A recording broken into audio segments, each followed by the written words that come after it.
अस्सलाम वालेकुम एरीज़, मैं हारिस अज़मी प्रोफेशनल एस्ट्रोलॉजर आपकी खिदमत में हाज़िर हूँ इस हफ़्ते की एस्ट्रोलॉजिकल इन्फॉर्मेशन के साथ। ये वाला वीक जो मैं आपकी खिदमत में तफसील बयान करने वाला हूँ, ये 29 ऑफ मार्च से सो ऑन 3 अप्रैल तक जाएगा। एक बड़ा इवेंट है, उस इवेंट की थोड़ी तफसील बयान करता हूँ एंड अदरवाइज़ जो प्लानिटरी पोजीशन एरीज़ के लिए बना हुआ है वो बहुत ही कामयाबियों के लिए बेस बना रहा है, बहुत फ्यूल अप कर रहा है एरीज़ नेचर को। 29 ऑफ मार्च को फुल मून होगा लिब्रा हाउस में एंड वो आपका 7th एंगल है। फुल मून हर दफ़ा हर महीने एक पूरी कैपेसिटी के साथ मून लाइट ज़मीन पर लाने की वजह बनता है। फुल मून अपनी पूरी आबोताब से मून लाइट क्रिएट करता है and moon light human nature पर इमोशनल बूस्टिंग का रोल अदा करती है। ऑल टाइप ऑफ इमोशंस जैसे love, caring, sincerity, spirituality and dutifulness, some all type of emotions. But 7th angle पर होने का मतलब ये है कि वो इमोशंस लाइफ पार्टनरशिप से रिलेटेड होंगे, क्योंकि 7th angle is representative of life partner, love life, proposals, निकाह, मंगनी, नाराज़गियों का ख़ात्मा, आपसी कनेक्शन का स्ट्रॉन्ग होना। सो ये वाला पूरा चांद आपके लिए फैमिली लाइफ या फैमिली अचीवमेंट की वजह बनेगा। और जो डिसीजंस पाइपलाइन में हैं या हाफ हार्टेड हैं वो डिसीजन पूरे एतमाद से ले लिए जाएंगे। तो एक तो इसका ये एस्ट्रोलॉजिकल इवेंट हो गया। दूसरा, उन्हीं दिनों शब बारात होगी। एज़ यू नो, वो एक मुस्लिम स्पिरिचुअल इवेंट है जिसकी वजह से spiritual development, spiritual enhancement, spiritual blessings ये मिलेंगी। और उसकी वजह से अगर स्पिरिचुअलिटी से ब्लेसिंग्स आती हैं तो वो खैर लाती हैं, बरकत लाती हैं।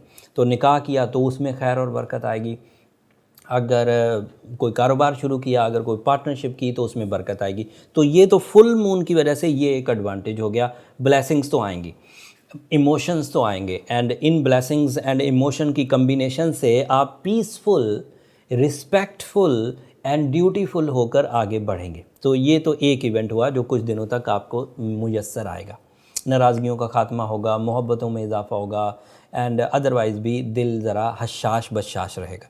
बट जो दीगर प्लानिटरी सेटअप पिछले हफ्तों से चलते आ रहे हैं वो अदरवाइज़ इस इवेंट के साथ मिलकर मज़ीद बूस्टिंग की वजह बनेंगे। जैसे वीनस और सन आपके फर्स्ट हाउस में है and both are in friendly angle which is producing otherwise decision making, leadership quality, dominating skills, attachments, love life, रोमानवी अचीवमेंट्स, अट्रैक्शंस, ये अदरवाइज़ आ रही हैं। तो उधर से ब्लेसिंग भी आ गई, इधर से डिसीजंस एंड लव लाइफ भी आ गई। इसको भी अगर मर्ज कर दिया जाए तो ये भी आपके लिए प्लेजर्स का एंड सक्सेस की वजह बनेगा। सो ये दूसरा एडवांटेज हो गया।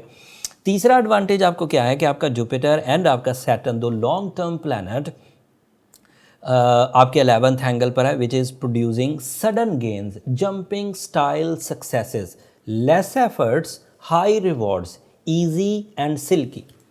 तो ये तीसरा एडवांटेज हो गया एरीज़ के लिए मटेरियल साइड पर, लव साइड पर, कम्युनिकेशन साइड पर, लर्निंग साइड पर। ये अदरवाइज एडवांटेज तो स्पिरिचुअल एडवांटेजेस हो गए, इमोशनल एडवांटेजेस हो गए, लव एडवांटेजेस हो गए, डिसीजंस हो गए एंड साथ में जंपिंग स्टाइल सक्सेसेस हो गए। सो ये एक तफसील है, एक बुनियाद है कई तरह के एरीज़ के लिए जो अपनी ज़िंदगी में निखार लाना चाहते हैं। ऐसे एरीज़ जिनकी उम्र अभी 25 साल के करीब है और वो अपनी तालीम से फ़ारिग हुए हैं और वो किसी तरह की कोई बड़ी अपॉर्चुनिटी अचानक कैश करना चाहते हैं, नए कारोबार का आगाज़ करना चाहते हैं, तो दिस इज़ राइट टाइम। आपको ये कर देना चाहिए और ये टाइम आपको सपोर्ट करेगा। टाइम की सपोर्ट मुफ्त में मिलेगी, उसके लिए आपको कुछ कोशिश नहीं करनी पड़ी। दूसरा एडवांटेज जो मिलेगा, क्योंकि वीनस अच्छी फॉर्म में है, फर्स्ट हाउस में है, तो अगर कोई ऐसा एरीज़ मेल या फीमेल जो फेस वैल्यू बनाना चाहता है, ये टाइम उसके लिए बहुत अच्छा है।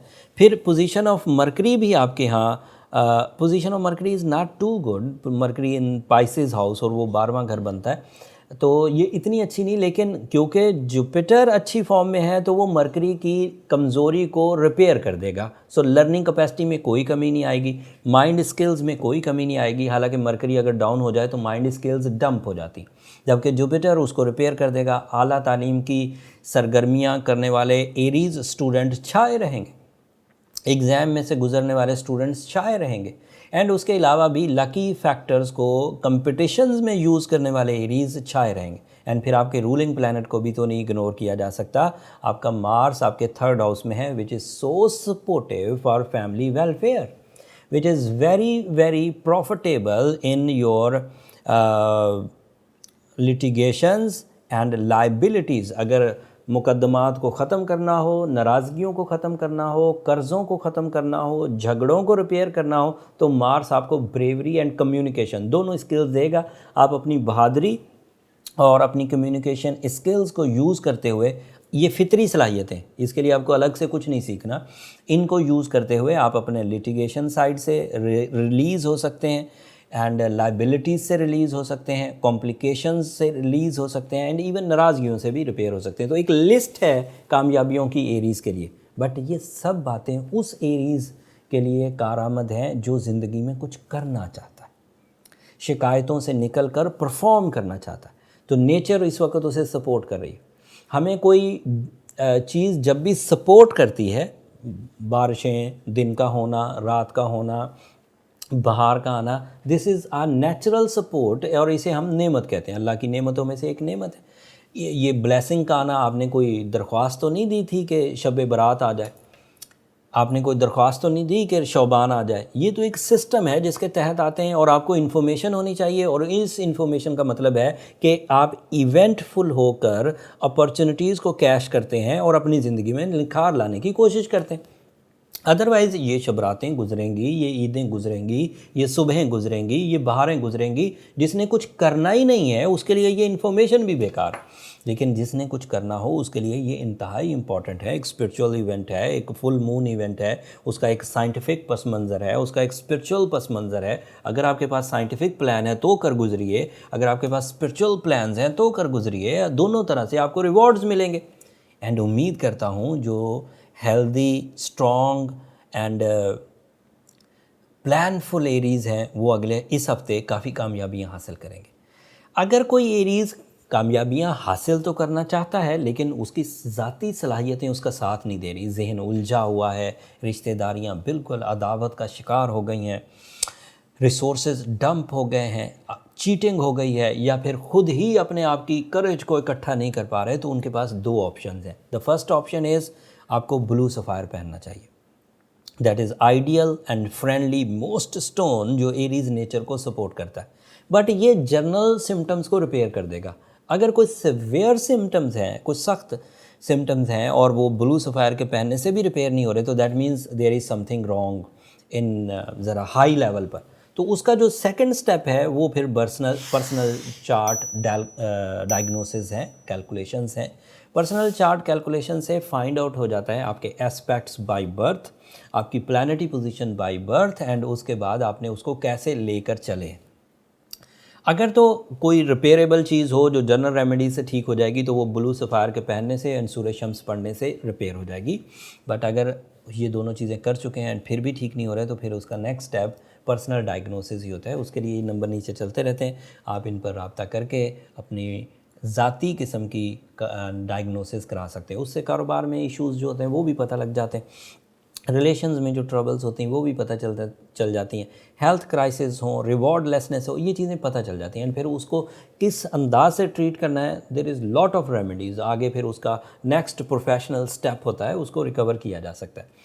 इस हफ्ते की इन्फॉर्मेशन यहाँ ख़त्म। अगले हफ्ते मज़ीद एस्ट्रोलॉजिकल इवेंट्स आएंगे एरीज़, एंड मैं आपकी खिदमत में ज़रूर पेश करूँगा। लेकिन तब तक के लिए आप मुझे इजाज़त दीजिए, वो अगले हफ्तों में एग्जिस्ट करते हैं। अभी आप अपनी पूरी तवज्जो शब बारात की तरफ रखिए, फुल मून इवेंट को कैश करने की कोशिश करिए। अपनी दुआओं में मुझे भी याद रखिएगा, मेरी टीम को भी याद रखिएगा।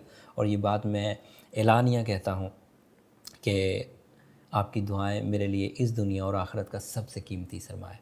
चैनल को भी ज़रूर सब्सक्राइब कर लीजिएगा, आपकी सब्सक्रिप्शन मेरी हौसला अफजाई की वजह बनती है। अगले हफ्ते तक के लिए अल्लाह ने के बाद।